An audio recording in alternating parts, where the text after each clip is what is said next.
energy. So I said, why don't you merge together and work together? And they've essentially done that. Doug and Chris, they're working together because he's got more energy than any country anywhere in the world under his auspices, but he's not Department of Energy, so he can't drill. But now he's got a man that he knows very well, that's, I assume, a friend of his or whatever, but he got the job because of you, and he didn't need a job. He was doing very well. This guy didn't need a job. He's the top guy in the whole world. But I see that so often. So many people, they want to be a part of this. They want to do what you're doing, John. They want to do what all of you senators are doing. I mean, you don't make money like they make. You could if you did it. Many of you are so talented, you could do whatever you want to do. But they want to do what you're doing. It's very interesting. And you don't want to do what they're doing. You'd rather be a senator. It's crazy. In other words, you like power. And that's okay, too.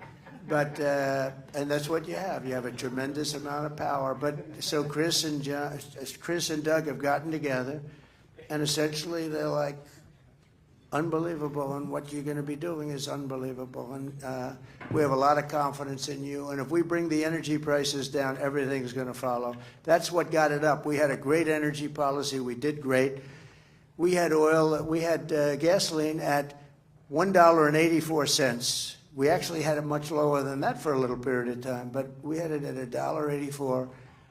And then they took my policy and they really messed it up. And then they went back to my policy. You know, they always said, well, we were drilling just as much. What they don't say is, if I were there, we would have been double or triple that number.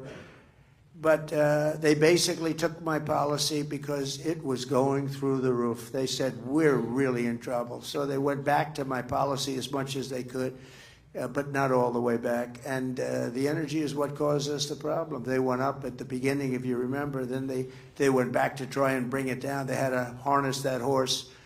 But they went back, and it went up, and it went up really dramatically. And that caused everything else to go up. And energy goes up, and energy, when it comes down, we're going to bring a lot of things. So we're counting on you guys to supply and demand to bring that cost of energy down. You bring that down, and everything else is going to follow. All of the cost of food. I hear so much about the word groceries. I used to use groceries a lot on the trail. A word, it's like sort of an old-fashioned word, groceries.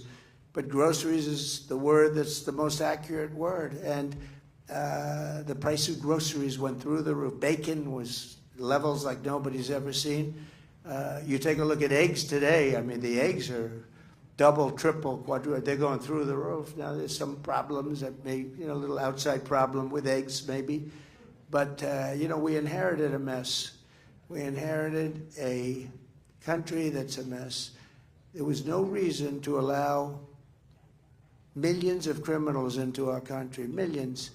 People that were, I'd say 3 million, 4 million, 21 million people all told, but 3 million, 4 million criminals, many, many thousands and thousands of murderers, people that murdered people, killers, people that murdered 2 people, 3 people, and even 4 people in jail, in solitary confinement. They let them out of jails from all over the country, but really from all over the world. Venezuela let out so many people. Their crime rate is down 78%. I can't believe they haven't allowed every single, some of these countries allowed every single prisoner, and they put them on buses and they bus them in, or they put them on planes, because these are countries also from Africa, from Asia, not just South America, a lot from South America, but not even the most. I mean, we have them coming from all over the world.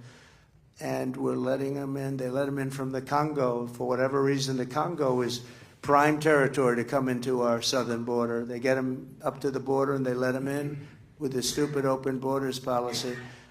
So this would have never happened if the election were proper. In other words, if the election weren't rigged, which it was, and it would have never happened. But I will say this. It's much bigger. Historically, this is much bigger. It showed what this ideology that some people are facing throughout the world, that showed how bad this ideology is, how incompetent the people are, but how bad the ideology is, the ultra-left stupid policy. and I don't think they can get elected for a long time. They're still, they just suffered a big election defeat. They're very depressed, and they're using the same things. We just signed a bill yesterday. It was so incredible that no more men playing in women's sports, right?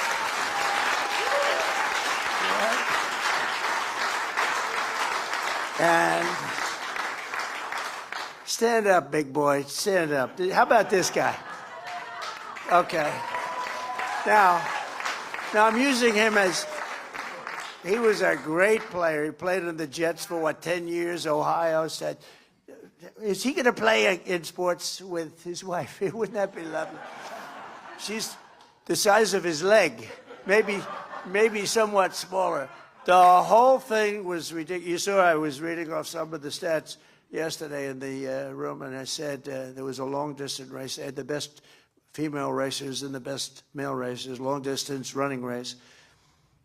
And the man won by 5 hours and 24 minutes. I mean, that's not the greatest, though, of the weightlifting records, where they break the record, a record that stood for 18 years, and they'd go and they'd put a quarter of an ounce here, a quarter of an ounce, and they go, and they couldn't quite get it up, and this guy came in, and he was a poor man weightlifter, not a good one.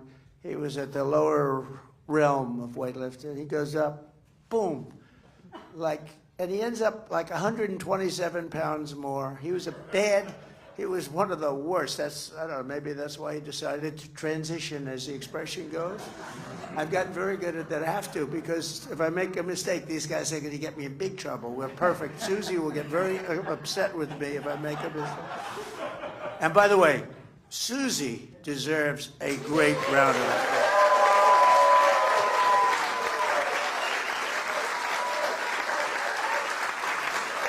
The Ice Maiden.